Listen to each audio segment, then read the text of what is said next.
Hello दोस्तों, good morning. कैसे हो दोस्तों? आप लोग स्वस्थ एंड मस्त होंगे। तो दोस्तों, मैं काफ़ी दिनों से आजकल वीडियो नहीं बना पा रही थी क्योंकि मैं गई थी मम्मी के पास बद्रीपुर, क्योंकि मम्मी की तबीयत ज़्यादा ही ख़राब थी आजकल, तो मुझे मम्मी के पास जाना पड़ा। तो यहाँ पे बच्चों के देहरादून तो बच्चों के पास थे मेरी भांजी, और भांजी को जाना पड़ा गांव। मतलब गांव की शादी है मेरी भतीजी की, तो उसको गांव जाना था, तो इसलिए मुझे वापस आना पड़ा। मन तो नहीं था आने का, लेकिन फिर भी क्या करें, बच्चों के पेपर थे तो बच्चों को भी अकेले नहीं छोड़ सकते थे, क्योंकि छोटे ही हैं, तो खाना खुना बनाना, बच्चों को पढ़ाना, ये सब अकेले नहीं छोड़ सकती थी। तो मेरे गमलों में हो रखी थी बहुत ज़्यादा घास, तो मैंने सोचा चलो गमलों की सफाई कर देती, थोड़ा मेरा भी टाइम निकल जाएगा अपना। थोड़ा बिजी रहूँगी तो जब टेंशन बिजी रहते हैं ना, तो थोड़ा टेंशन भी कम ही रहती है। तो मेरे गमलों में देखो कितनी अच्छी फ्रेश मेथी हुई है, थोड़ी सी थी लेकिन अच्छी थी। तो बच्चे बोल रहे थे मम्मी हमने आज आलू के परांठे खाने हैं, बहुत दिनों से हमने आलू के परांठे नहीं खाए। तो बच्चों की फरमाइश तो पूरी करनी थी, क्योंकि मैंने भी एक हफ्ते से अकेले मतलब भांजी के साथ छोड़े थे। तो होता है ना, जब काफ़ी दिन बाद बच्चों से मिलते तो मतलब उन पे ज़्यादा ही प्यार आ जाता है, तो थोड़ा उनकी जिद पूरी करने का मन भी करता है ना। तो वैसे तो ज़्यादा प्यार नहीं मैं बच्चों को करती, बहुत डांटती हूँ, लेकिन फिर भी फिर मैंने यहाँ पे आटा लगा दिया था। आटा लगाने के बाद मैं कर रही मतलब बच्चों का इंतज़ार। बच्चे भी अपना नहा धो के आ गए थे बाहर, मतलब अब फ्री हो गए थे, इंतज़ार करते कब मम्मी के आलू के परांठे बने, कब खाएं। तो मैंने यहाँ पे आलू के परांठे बनाना कर दिया शुरू, और सारांश को तो इतनी तेज़ भूख लगी थी कि क्या ही बताएं। बोले मम्मा जल्दी बनाओ जल्दी बनाओ। तो इसने तो मतलब 7-8 परांठे खा लिए थे। वो बोला मेरा मन नहीं भरा, तो क्या करें मम्मा। और फिर मैंने कहा बेटा थोड़ा कम खाओ, क्योंकि उसको बुखार भी था, खांसी भी थी, तो थोड़ा तेल वाला अवॉइड करना बहुत ज़रूरी था।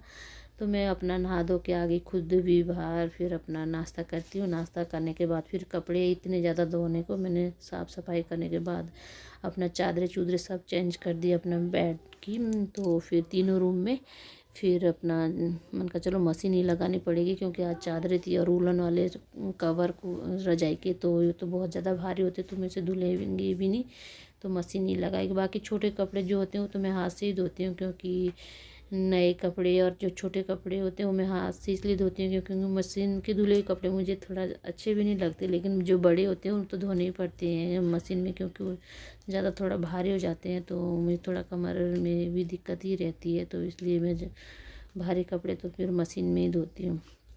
तो कमरे में सारांश के देखो कितना मतलब धुआं धुआं जैसा हो गया था, क्योंकि धूप बत्ती से थोड़ा इन्होंने मतलब पर्दे पुर्दे सब बंद कर रखे थे बच्चों ने, तो धुआं कैसे बाहर जाता, तो इसलिए मैंने पर्दे हटा दिए थे अपना, तब जाके थोड़ा धुआं बाहर जा रहा था। और यहाँ पे मेरे अपना मशीन चल रही थी, मशीन लगा दी थी मैंने। तो मैंने हाथ से कपड़े धोए थे उनको फैला दिया था मैंने बाहर, सुखाए तो मशीन में ही थे, सुखाने को तो मशीन में ही डाले।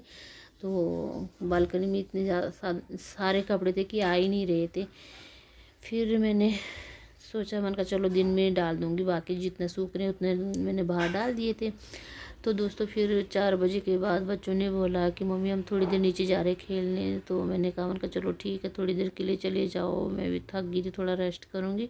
रेस्ट किया, ऊपर से बच्चों को देख ही रही थी, क्योंकि अपने सामने ही खेलने के लिए बोलती हूँ, क्योंकि दूर जाएंगे तो जल्दी वापस नहीं आते बच्चे। तो ज़्यादा देर तो आजकल नहीं भेजती हूँ मैं, क्योंकि पेपर चल रहे हैं, तो इसलिए जब भी खेलते हैं तो नीचे ही खेलने के लिए बोलती हूँ, और अपना आप ऊपर से देखती रहती हूँ कि कहीं इधर उधर तो नहीं चले गए। तो दोस्तों फिर बच्चे आ गए थे वापस घर आधे घंटे बाद। फिर मैंने चाय चुई की, मैंने रात के खाने की तैयारी की, अपना मेथी प्याज की भुजिया बनाई बच्चों के लिए, अपने लिए थोड़ा अंडा कड़ी बना रही थी। मैंने कहा चलो अंडा कड़ी बना लेती हूँ, क्योंकि दिन भर कपड़े धो के थक गई थी, ठंडा भी लग रहा था। तो अपना मैंने अपने लिए अंडा कड़ी बनाई, क्योंकि बच्चे नहीं खाते हैं मेरे अंडे, तो इसलिए नॉनवेज कुछ नहीं खाते। तो दोस्तों फिर हमने खाना खुना खा के अपना हो गए हम फ्री, और फिर थोड़ा मैंने कहा चलो ओवी की पढ़ाई करवाती हूँ, क्योंकि पेपर था उसका कल, तो इसलिए। तो दोस्तों मैं आपको नेक्स्ट वीडियो में मिलती हूँ। Thank you all of you.